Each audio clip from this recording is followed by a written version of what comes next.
तर यावेळी रत्नागिरीमध्ये आम्ही चाललोय करिश्माच्या गावी म्हणजेच काळबादेवी बसनीमध्ये. पण तिकडे जाण्याआधी तर हाय गाईज, मी आहे शशांक मी आहे करिश्मा आणि आम्ही तुमचं स्वागत करतोय TR मुंबईकर YouTube चॅनलवर. तर गाईज, रत्नागिरीमध्ये आमचा दुसरा दिवस होता आणि या दुसऱ्या दिवशी आम्हाला जायचं होतं करिश्माच्या गावी काळबादेवी बसनीमध्ये. तर तिकडे जाण्यासाठी आम्ही घेतली होती रेंटवर बाईक, जी रात्रभर आम्ही हॉटेलच्या समोरच पार्किंगला लावली होती, जिच्यावर बसून आम्ही निघालो करिश्माच्या गावाकडे. आणि तिकडे जाताना रस्त्यामध्ये खूप सारी सुंदर सुंदर दृश्य पाहायला मिळाली, जिथे सर्व पहिले आम्ही पाहिले रत्नागिरीचे सुंदर आणि छान रस्ते, जिथे खड्डे खूप कमी प्रमाणात होते मुंबईपेक्षा.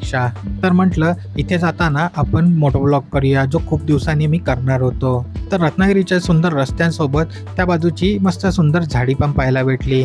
एका बाजूला बीच आहे, तर एका बाजूला सुंदर सुंदर डोंगर देखील आहेत.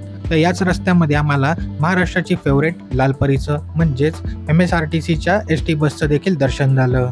त्यानंतर रत्नागिरी काळबादेवी व गणपतीपुळेला जोडणारा एक सुंदरसा ब्रिजवरून पुढे आलो, जिथे आम्ही गणपतीपुळेचा रस्ता सोडून काळबादेवीच्या दिशेने वळालो, कारण त्या बाजूलाच आहे करिश्माचं माहेरची जागा, म्हणजेच त्यांचं घर, कुलदैवत आणि ग्रामदेवता, ज्याच्या मुख्य दर्शनासाठीच आम्ही इथे आलोय.